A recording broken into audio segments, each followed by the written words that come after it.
start talking about the next step, because you have Rise in your belt, but there are other tools in the belt. And one of the tools that we want to talk about tonight is Alpha. I'm looking forward to that. I don't know anything about Alpha except that there's a poster right there that says Alpha. So I'm looking forward to learning more about it. And at this time, I would like to turn it over to my good friend Sam Rodriguez. And John Stugenborg, I think. Both of you guys are coming up, right? All right, come on. I'm done. Ladies and gentlemen, Sam Rodriguez.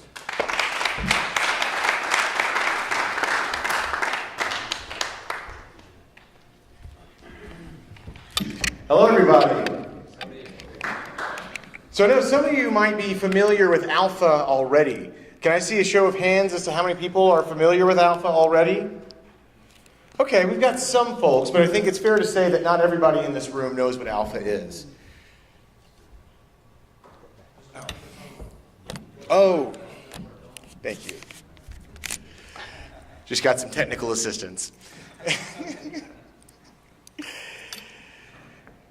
So Alpha is a phenomenon. And it's a phenomenon that's been expressed in a variety of different ways in actually various denominations of Christianity, but it's become a phenomenon in the Catholic Church. And the thing that makes it really special is Alpha lays the groundwork to turn a parish into a place of radical hospitality, where people from whatever background they might be coming from are welcomed as they are, received in their personhood. It's the only program I know of within the church that actively creates a forum to invite folks in. People, including people who might have anger towards the church, anger towards God. People who would never set foot in a church, where you'd have to drag them into a church. And when they're there, they're doing this. They're saying, no, I don't belong here. No one would accept the real me. I don't think like these people. I can't say what's really on my mind. That they're all brainwashed, that I don't believe a thing that they're saying, that I don't believe a thing that they believe. They wouldn't want me to really say what's on my mind. With Alpha, we actively create an environment to help folks lower their defenses. Creating an environment of radical welcome. Where when you go through training for Alpha, the training you go through, folks, it's training in virtue. It's training to be patient with people, loving to people, accepting them as they are. And trusting that when we create that environment, that we're giving the Holy Spirit room to move. Because ultimately conversion happens, it's an action by the Holy Spirit. It's not what we do. If our doing is going to have any sort of meaning or value within the context of salvation history, it's going to be that which we do in cooperation with Him.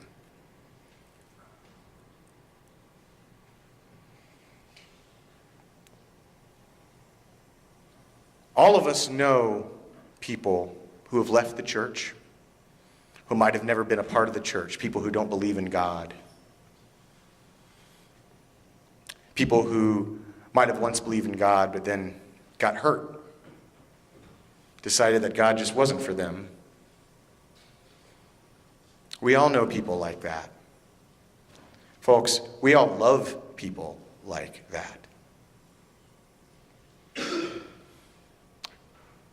All of us have asked ourselves, sitting across the room from those people that we love, my goodness, what if they could experience what I've been blessed to experience in my relationship with Jesus Christ? What if? But where do you start?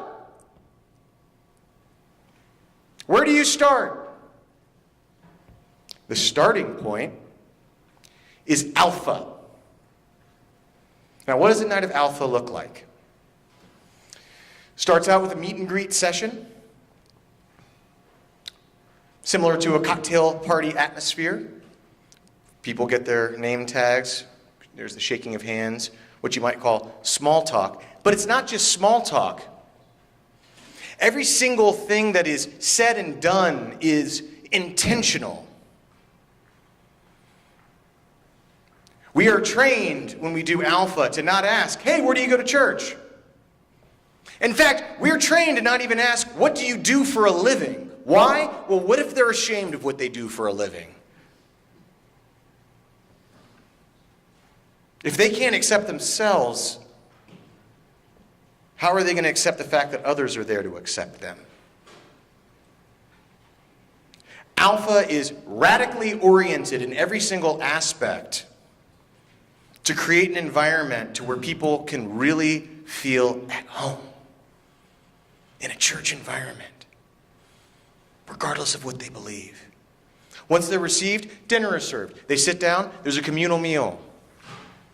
Is there a blessing of the food? Behind closed doors. They don't even see it. Why? When we come out and we start saying, let's all hold hands and bless the food, that's when they say, oh my goodness, I knew I shouldn't have been dragged to this place. This place was never for me. That's exactly what we're trying to avoid them falling into. We sit down, we have a communal meal. From week to week, different people sit with each other during the meal.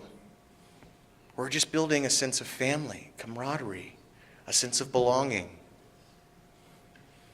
where whether they realize it in that moment or not, they are being introduced to the person of Jesus Christ as constituted in the members of their body, of his body. Then we watch a 20-minute video. Now this 20-minute video, it's purposefully created in a way that does not assume any sort of faith background. Like the first video is there more to life than this? The second video, who is Jesus? We tell them, folks, this is not a preaching and teaching thing. This video is just a springboard for discussion.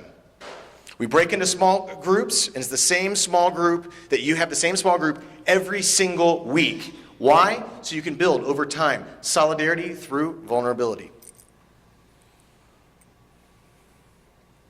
and authentic intimacy. You didn't like the video? Please open up. Tell us why. We want to hear what you actually think. You don't believe in God? Thank you so much for being honest about that.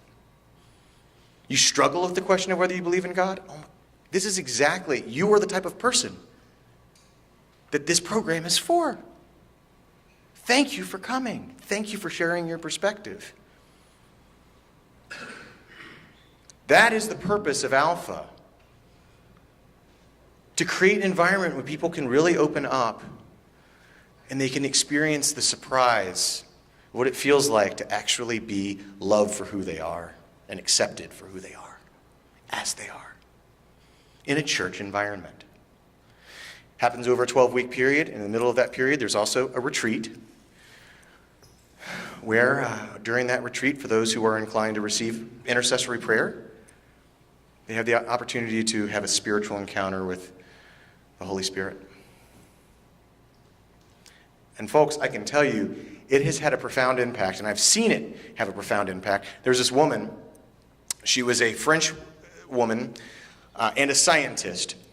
So, shocker, she was an atheist, right? A French person, a French scientist. It's kind of an atheist double whammy. First couple of weeks she came in, she said, you guys are all brainwashed. This is stupid. I don't know why I'm here. My friend dragged me here. She kept saying that, and no one, because we were trained, no one did anything except love her. Now, one of the team members behind closed door was saying, I'm getting really frustrated here. She's just being rude.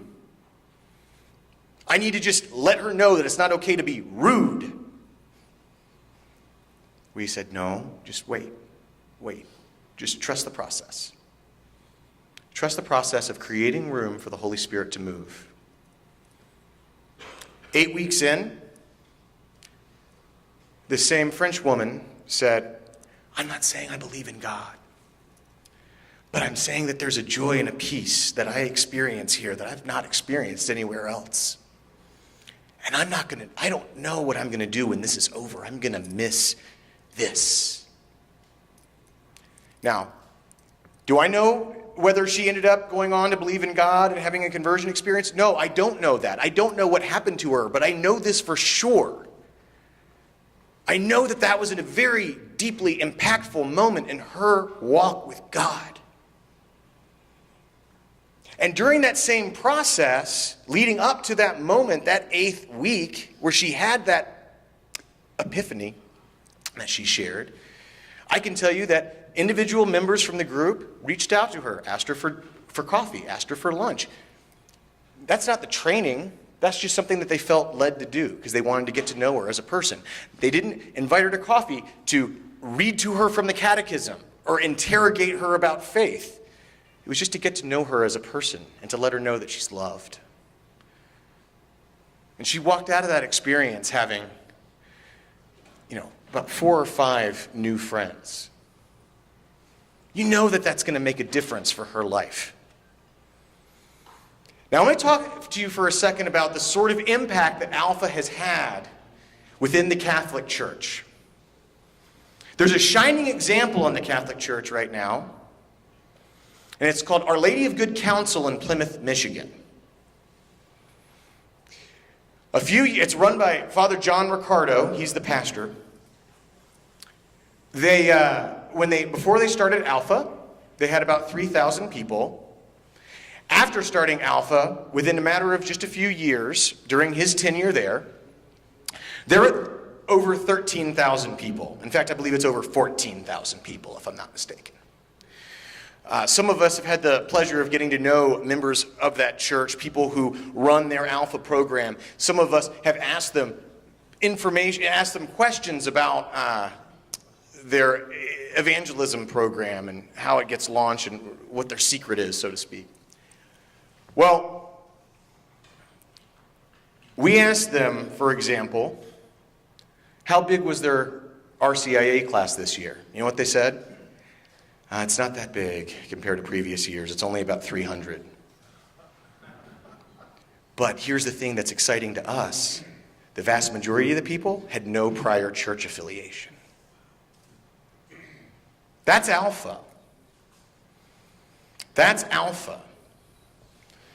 And you're in a church right here, St. Louis, that's uniquely positioned based on its location within the city, based upon its resources that it has available to it, to build a program on the scale of Our Lady of Good Counsel here in Memphis.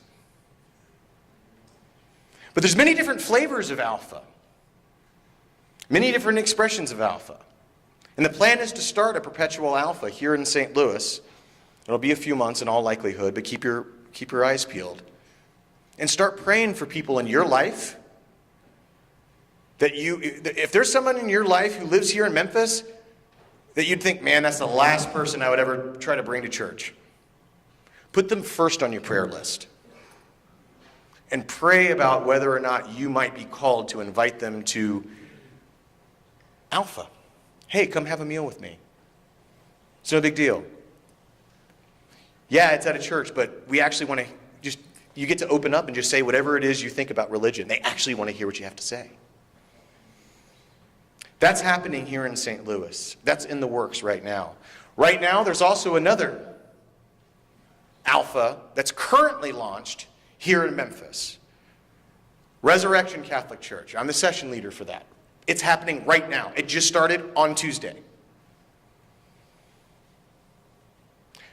Resurrection Catholic Church is one of those churches that got affected by, it used to be Father Ben Bradshaw's church, right? And there's a lot of churches that when the priests were moved, that some people said, well, I'm going to church for this priest. So a lot of churches took a hit, okay, during the recent transitions. Alpha, my hope and my prayer, I've joined Resurrection. Precisely because it needs rebuilding and precisely because of my background in Alpha, I think that that's why God called me into that place to join Resurrection. I think it's a big part of why. It's a different flavor than what St. Louis is going to do. But isn't that what our Catholic faith is all about? We have different flavors, different expressions of the same faith. There, it's in Hickory Hill. It's in a pretty rough neighborhood. The hope there is to fling open the doors to the neighborhood, to create an Alpha environment within the parish, and then to go out into the neighborhood, to build a relational ministry out in the neighborhood, to integrate the neighborhood into the parish and the parish into the neighborhood, and hope in the hopes that by that mutual integration, kinship might arise, and that might become a model by which we can transform the entire diocese. Because folks, until the demographics of our city, until the demographics of our church match the demographics of our city, we haven't done our job evangelizing. Alpha is our opportunity to radically transform our approach to evangelism. And ultimately, it's just about giving the Holy Spirit room to move. It's about answering God's call. The fact is, every single one of our hearts has the capacity by God's design to hold every single person in this world in it. Sometimes it's hard to just have one person in your heart. Alpha is about expanding the capacity of each person's heart and a parish's heart, in the hopes that that may touch a person's heart to get to know the heart of Jesus Christ. So we want to encourage each of you to pray about this, and we challenge you to get actively involved also in Alpha, including the one at Resurrection. 5475 Newberry Avenue, Tuesday nights at 6:30. Just started this past Tuesday. You're about to see the video, Is There More to Life Than This?, which is the first installment of the series. So you'll be caught up. We encourage you to come and to bring a guest, and in a special way, to bring your wife, to bring your loved one, especially if that sounds like a tall order. If any part of you says, oh, no, not my wife. No. Or not my girlfriend. No. That's all the more reason to be proactive about it. Because that's exactly the sort of person that needs to be going through the Alpha program. All right. May God bless you. Thank you.